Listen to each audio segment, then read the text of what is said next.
So my name's Gary Bembridge. Um, my background really is marketing, so it wasn't really in the travel side. And I used to have like a global marketing job, which is why I really got into travel because I was traveling all the time. And I got into cruising at about first cruise I went on was about 2005, 2006 was the first cruise I ever went on. And I went on it. I was like so many people was the view like cruising's not for me, but I was actually invited to go on a cruise to do a talk. It was actually a marketing conference talk. And once I got on the ship, I realized I really, really liked. I understood cruising. I understood ships were amazing, being out at sea and stuff. So that's when I got into cruising.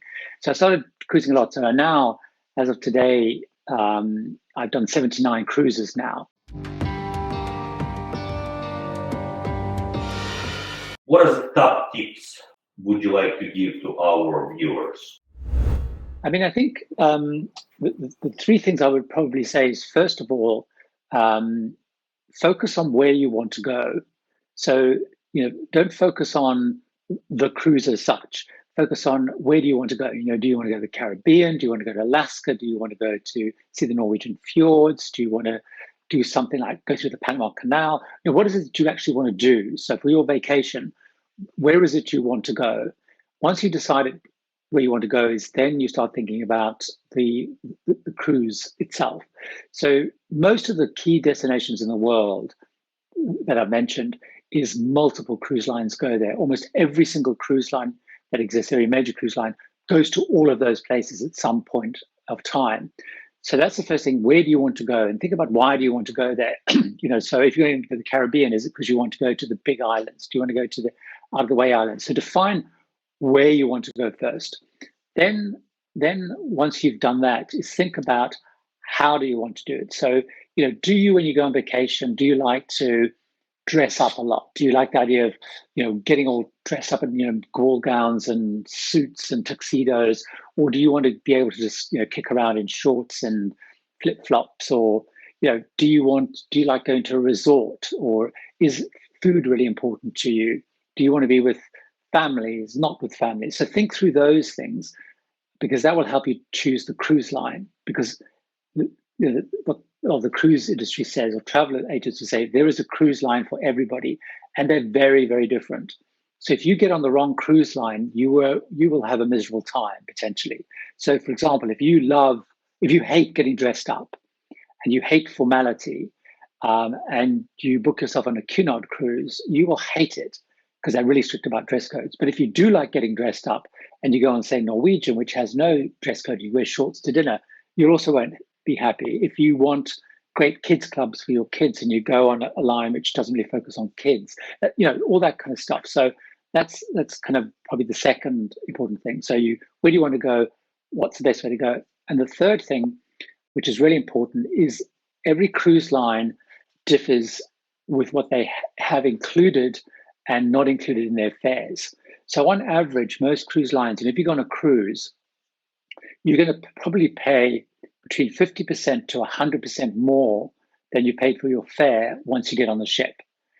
Because you'll find, and it differs by cruise lines, because most cruise lines won't include, say, gratuities, they won't include Wi-Fi, they won't include drinks, they won't include excursions, all sorts of exclusions. So, but it differs by lines. So, some lines might include drinks, some won't include drinks, some might include gratuities, some might not.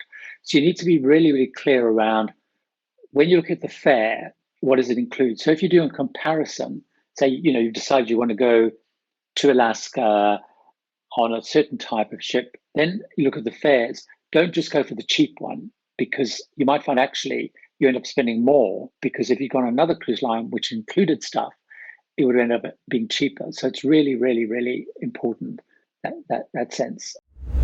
In your life, you've traveled with different cruise lines, and you just explained to us that they are different in nature. Different cruise lines offer different experiences. Can you summarize for us, give us an example of top-level cruise lines, what is required there as far as dress-ups, formal dinners, medium-range cruises that slacks are fine instead of formal dress up, and leisure cruises where you do whatever you want. Can you group them for us somehow and give us a little more information? Basically, when you look at cruise lines, they're in a number of sort of categories effectively. So if we start at the top, if you like, you have a group of cruise lines which are, they would call themselves ultra luxury cruise lines. So you've got lines like Seabourn, Silver Sea, Regent Seven Sea, those kind of lines. And they tend to have slightly smaller ships. So you're probably talking about ships of 600 or less passengers. So they're kind of smaller ships. And they would tend to be pretty much more all-inclusive. So their fares are pretty high. They would tend to have, you're getting cabins which always have a balcony. Now they would tend to be, although they're at the top end, they tend to be more relaxed with dress codes. So they're going to be more, I guess they call it like country casual. So it's still quite smart, but it's not very dressy as such.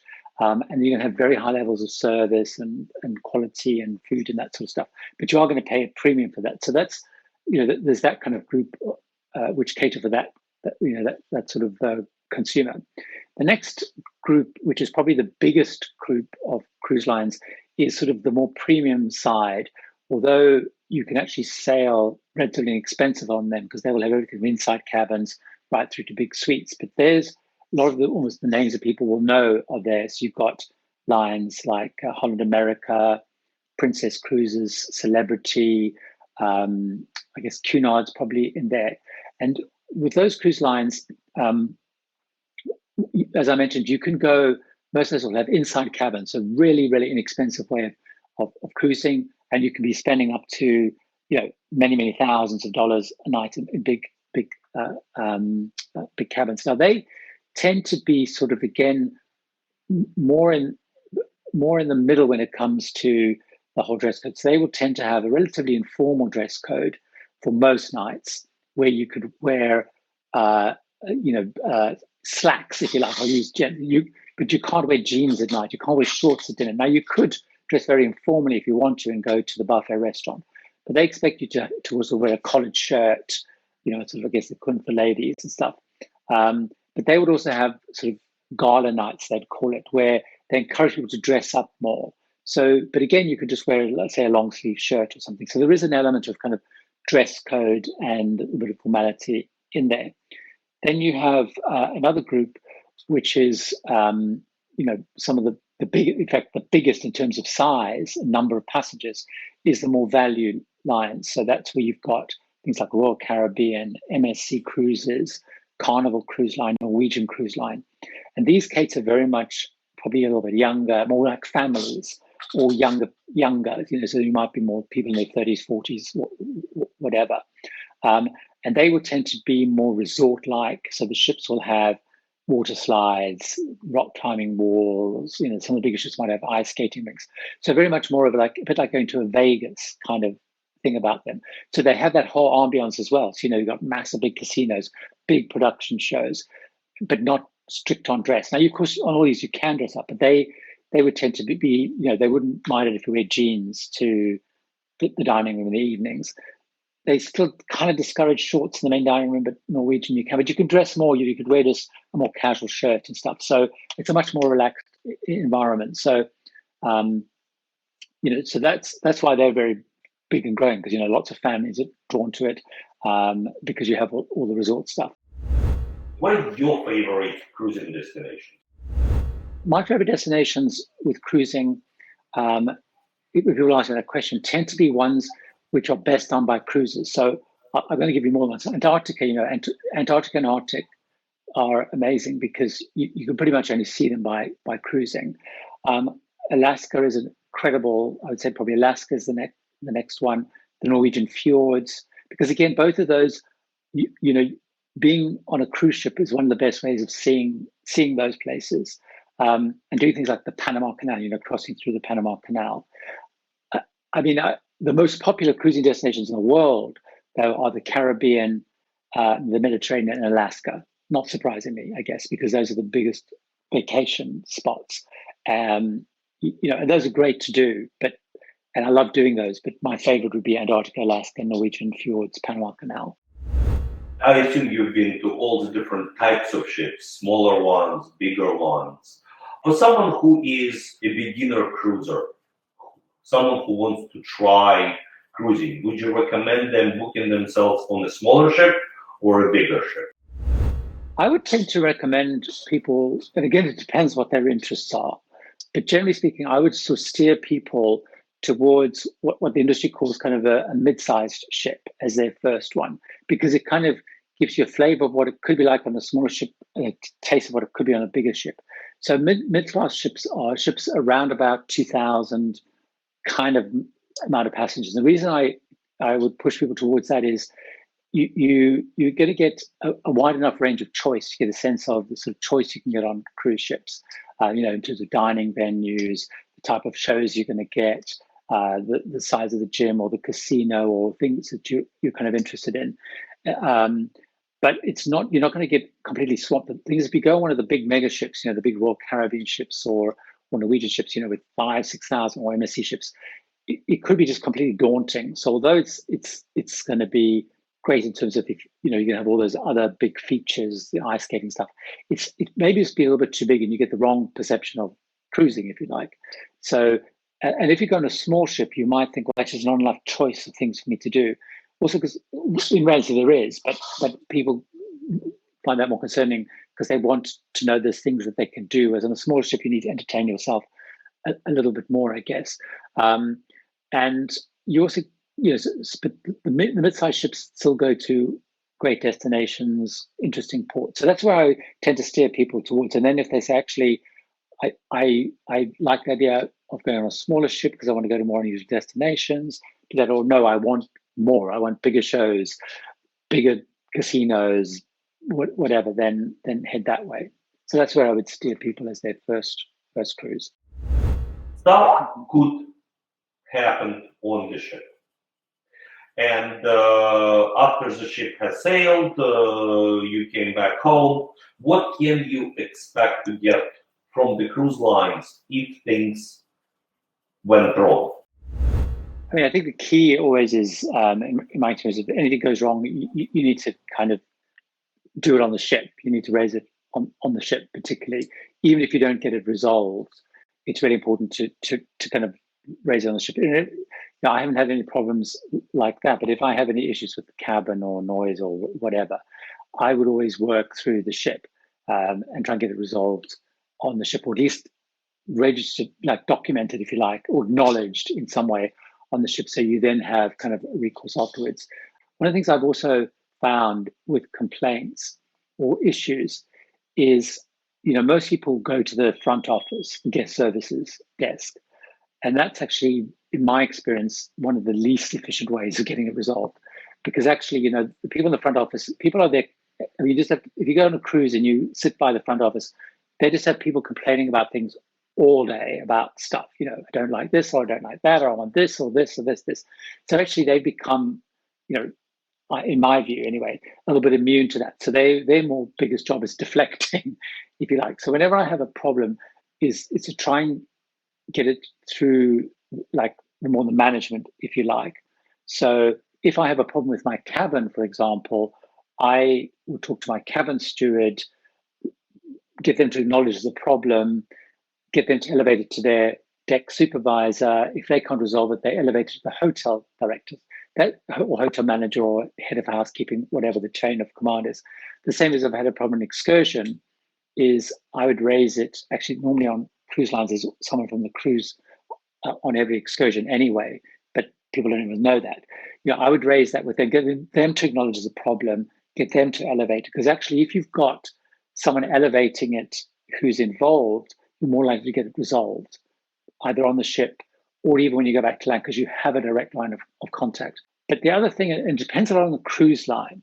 So on some cruise lines, what they do, so for example, I just got back from Viking, for example.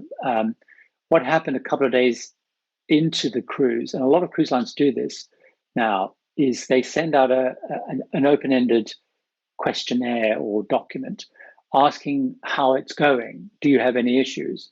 And I found that also to be a very efficient way. Second way is if you've still got something unresolved at the end of a cruise, is you get a cruise questionnaire, either digital or handwritten. That's the place to also document any issues if you've got unresolved complaints, because all of those are actually read. Now, depending on the size of the cruise line, it depends who reads those, because those are all the cruise, all the ships.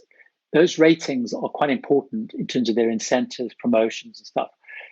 And also the commentary that you can leave there is very important. So, for example, if it's a very powerful place, if you have people who've had good service, naming them, for example, because that actually helps people get promoted. The same if you've got an unresolved issue, that's a place to document it, because somebody within management will also be reading that. So if you haven't been able to solve it the other way, I found that's quite an important way. Again, you can take a copy of it, a picture on your phone or whatever, and use that as a way of elevating it if you're not getting any good outcome. Sometimes it happens that the cruise skips a port of call. Is there any possibility of consumer actually complaining and getting something for it when the port is skipped? No. Is the short answer. The reason is what's very important, I think consumers should realize, or passengers should realize, is when you book your cruise, when you pay your initial deposit and when you pay, you are accepting the cruise contract. And a lot of people don't bother, like many things, they don't bother reading. But in the cruise contract, the lines have the right to cancel and skip port. You accept the right that lines can skip ports if they need to for whatever reasons, either because of weather, trouble on land. I mean, I guess with COVID, if they feel COVID rates are too high or some issue with COVID, or that there's some unrest or whatever. So within the contract, you're accepting that the itinerary can be changed. So it's extremely unlikely that if you complain, you will get any form of compensation. Now, if there is, there have been incidences where, you haven't been able to perhaps call it loads of ports, for example, and they haven't been able to find an alternative, they may make a gesture, but you've accepted that as part of boarding the cruise. So it's extremely unlikely that you're going to get something. What happens if a passenger comes on board and the room does not meet the expectations? Can the passenger leave the ship and say, if there is no replacement, and just ignore the contract that they've signed because the room does not meet the expectations or the pictures that they saw? I think the answer is no. I mean, they can, but they wouldn't be reimbursed.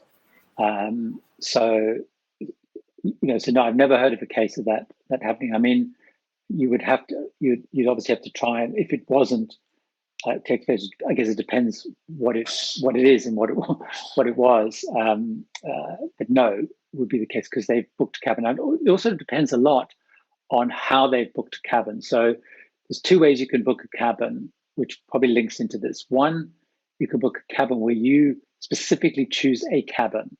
So you decide, I want cabin 512 on deck A, for example. So you've chosen that very specific cabin. Or what a lot of people do, because it's slightly cheaper, is they book what's known as a guaranteed cabin. So you pay a slightly lower amount and you say, look, I want an inside cabin or an ocean view cabin or a balcony cabin or a suite. And the cruise line allocates it to you. So I would say definitely if you booked a guaranteed cabin, you have no chance of saying this is not up to scratch, because you basically said, I want an inside cabin. And they'll go, I've given you an inside cabin. You might not like it, but that's what you've got. If you've chosen your own cabin, I guess, then it's up to you to make sure that you've chosen the right cabin. And the advantage you've got now is, particularly with things like YouTube and stuff, you'll find that you can normally get pretty close to what your cabin is going to be. You can actually look for videos. There's so many videos of cabins on board. So, how far in advance do you book your cruises usually? Lines I want to cover, where do I want to go, because I'm cruising a lot. So I'm probably not completely typical, but I would say there's two really critical times that people should think about when it comes to booking cruises.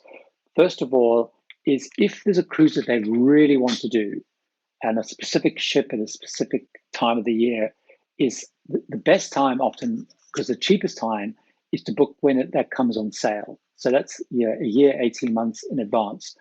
because when cruise lines launch new itineraries, you'll normally find there's sharper pricing, or there's more incentives. So you might find there's onboard credit, or there's upgrades, or there's whatever, different deals, airfares included, or a free night, a hotel or drinks package. So if come back to if you decided you want to go to Alaska and you want to go in in 2023, book when it comes on sale, which is a year to 18 months in advance normally, because you can make sure you go exactly when you want to go, on the ship you want to go, in the cabin you want to go, and you're probably going to get a really good price. The second best time, if you want to get a really good price wise, and you're very, very flexible, is 90 days or less before the cruise goes. Because what happens is most cruise lines, people have to pay their final balance 90 days before. Now, some cruise lines it's 60 days, but most are 90. Now, because of COVID, that's all over the place at the moment because cruise lines have changed it. Some you pay as little as 2 weeks before, some it's 30 days. So it's a little bit all over the place at the moment, but let's talk about ahead. Because what happens then is cruise lines then say, okay, on that sailing, I now have 100 cabins, 200 cabins, 300, whatever it is, free, which I now need to fill. And that's when they will do other promotions and discounts. So if you're very flexible and you say, look, I broadly want to go to Alaska and I don't really mind which cruise line I go and I'm whatever, that's the next best time to do it. But if you're very, very flexible, leave it to the last minute, 90 days. If you're really clear about what you want to do, like I like to know where I'm going to go, the ship, I like to choose a cabin, I do it very far in advance. So you just went on the cruise. Is there anything different in this cruise today on June 23rd, 2021 compared to a year and a half ago? What are the new things that you have experienced, what to expect going forward? Can you share it with our viewers? Yeah, I mean, it is quite different. And also what's important for viewers to understand is, and it also differs based on the country, the cruise line, and the ports you're calling on. So, and it's very fluid. So, if you are looking at going on a cruise anytime soon, anytime this year, maybe into next year, you have to accept that it will be different and it will change, and it could change even while you're on the cruise. But I'll run you through what we had as an experience, and I'll maybe touch on some of the things that are slightly different. So, many cruise lines, I would say probably the majority of cruise lines now are requiring people to be vaccinated before they can go on the cruise. Clearly, that wasn't the case a while ago. Now, there are some exceptions to that. So, for example, say in the UK at the moment, MSC cruises are not requiring vaccinations. You've got a situation in the US, in Florida, where because of the law that's been brought in Florida, that cruise lines can't insist on vaccinations, but they're basically doing a two-tier system where if you don't have a vaccination, it's going to cost you more, and you can be limited to what you can do on board. So there are differences, but basically most cruise lines, wherever they possibly can, you have to be vaccinated. So if you're in a country where kids over 16, 12, whatever can be vaccinated, they have to be vaccinated. If you're in a country which is the current situation, say in the UK where I've been selling out, is only over 18s can be vaccinated. So some lines are saying they won't take anyone under 18. Some lines are saying if you're under 18, you can come, but you have to have a negative PCR test. So there is that element. The second element is all the cruise lines, no matter where you're selling in the world, will either require you to arrive with a PCR test or not, but also every cruise line will test you before you board. So you will have to be tested.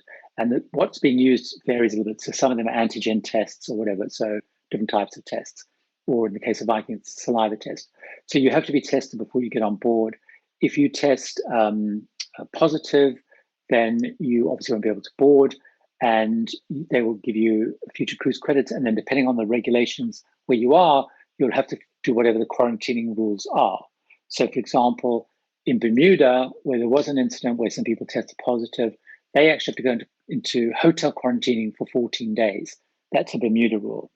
In the UK, the rule was you could get private transport and isolate at home. So that varies. You need to understand really, really carefully where you're boarding. So if you're, say, planning to go and join a cruise in Bermuda out of the US or whatever, you need to be really clear what those rules are if you fail the COVID test. Then once you're on board, again, depending on the region, you may or may not have to wear masks. So all the sailings, for example, in Europe at the moment, all the sailings in the UK, you have to wear masks indoors, except when you're in your own cabin, when you're sitting by the swimming pool or swimming, when you're in the gym, or when you're sitting down eating or drinking. Now, in some of the cruises sitting in the US, because of the CDC rules, that's slightly different. So it depends. Again, you have to understand what the rules are. And it's likely that for 3 weeks' time, the mask rule will be dropped in the UK, but not in Europe. So again, that was my point about, you may or may not. So you need to understand: am I going to go on a cruise where I'm going to have to wear a mask or not wear a mask? The other area is on board. There is reduced capacity, so it varies. So, for example, the cruise I was on was less than 50% capacity because that's the current rule. In some countries, it's 70%. In some countries, it's 80%. So there is reduced capacity. Partly so they can do social distancing, but also all cruise ships, wherever they sail in the world, now have to have allocated cabins for isolation and quarantining. So they have to be set aside. So that also means they have to reduce capacity.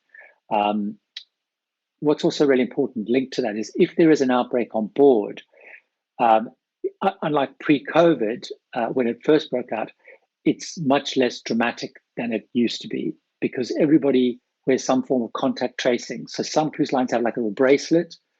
What we had on Viking was a little disc you wore. So there is now contact tracing. So if someone tests positive during the course of the cruise, they are able to tell through contact tracing who the close contacts are. So they put those into immediate quarantining. They test everybody again, and then only those people who test positive are then sent off the ship at the next port to go quarantining. So unlike before, it was not total lockdown. So for example, I mean, and I don't think this is the case in the US, but certainly is the case across Europe and the UK. On our mobile phone in the UK, we have an app which does that as well. So I have an app which everybody has on their phone, which is testing. So if I test positive of COVID, the test goes into that app, and that app then notifies everybody that I was in close contact with who have to then go to isolation. It's a similar principle, but you're right. So every cruise line has a contact tracing device process now. And that's really important because in pre-COVID day, when it first started, is the whole ship would have to get locked down. Everybody had to go into quarantining. Now they can identify who was in close contact. They test those people who in close contact, and then they only have to isolate and then eventually disembark the people who were in close contact or test positive. So, for example, there was a case in Celebrity Millennium, I guess you might have seen, where 2 passengers tested positive partway during the cruise. They were isolated. They checked all the close contacts, but because of social distancing, which is in place on board the ship, other people weren't infected. So only those 2 people were then disembarked and put into quarantining. So that's, so linked to that is the thing I was just touching on there, which is the social distancing. So you'll find there's reduced capacity overall on the ships, but then you're going to find, for example, in the bars, the seats are blocked off. So, you're not sitting next to people. In the theatre, depending on the ship, they might run more frequent shows because they're only taking, say, half capacity. And it depends again on the capacity limit. So this is social distancing. You have to book certain things now, which you didn't have to before. So, for example, if you want to go to the gym, you have to book to go to that. Some cruise lines you have to book to go to the theatre. You might have to book your dining, even the buffet dining. It depends a little bit on ship by ship by ship. Sitting on Viking Venus, we only had to book the gym. We had to book specialty dining. All the rest we didn't have to. When it comes to excursions, which is another thing people are worried about, is again, it depends very much on the region. So we have to, for example, on the current rules that I was on, we cannot leave the ship unless we're on a cruise line bobble excursion. And when you're on the excursion, you cannot leave that excursion to go into a shop or buy a coffee. Now that differs a little bit. So if you take, for example, Celebrity Millennium, which is currently cruising out of St. Martin, they, in most ports, could get off the ship and explore by themselves, but they couldn't in Barbados, because Barbados had the rule which you have to stay in a cruise line bubble. So again, it varies a little bit, but in most cases at the moment, you can't leave the ship to explore on your own in most places. What are the rules today about passengers getting sick before the cruising? Right? Will the cruise lines compensate, give you cruise credits? How does it look today? There's two answers here. If it's for COVID, it's one issue. If it's not for COVID, it's another. So let's talk about, so if at the moment, all the cruise line rules say is obviously anybody who either has COVID or has been exposed to someone who's got COVID cannot come on the cruise. So if you've been told to isolate because you come in close contact with somebody, then the cruise line are pretty flexible. So they will issue future cruise credit, and they will let you move your cruise, even if it's like days before, because they clearly don't want people to come with COVID. So that's incredibly flexible. If you fall ill for any other reason, if you don't have travel insurance, you will lose your money. So the cruise lines will not let you cancel because you've fallen ill or you're not well. If you break your leg or you suddenly come down with something and you have whatever, that's a travel insurance issue. The cruise line will say, tough. So that's why it's really important to have travel insurance, which allows you to cancel. So one of the things I always say to people, very importantly, is when you book your cruise, also take out travel insurance at the same time, because it depends it depends on the country and the cruise line, but some cruise lines have non-refundable deposits. So even if you then say fall ill or you decide you don't want to go, you could lose your deposit. Now, some of the deposit is not very much money, but really, really important is travel insurance covers that. COVID, different. The danger of going cruising is once you go once, you'll want to go again and again and again. So, but just make sure that you choose, those things we spoke of at the beginning, those three things is really, if you're going to go on a cruise, just think through those three things. I also recommend quite strongly is obviously research. So like things like my channel, other channels, so my Tips to Travelers channel, there's huge amounts of information there. Spend time researching it. And also the great thing with something like my channel is once you've booked, if you have booked way in advance, there's loads of stuff there that could get you excited about cruising. I also do recommend that, particularly for people who are new to cruising, is use a travel agent, but a travel agent who's really focused on cruising, because they can help you with all those kind of questions. And so you've got someone that you can really rely on. You'll pay exactly the same as if you go to the cruise line. And sometimes could even be, you might get a better deal. So it'll never be more expensive to go to an agent, but actually, certainly if you're new to cruise, work through a cruise agent would be my only other kind of general tip.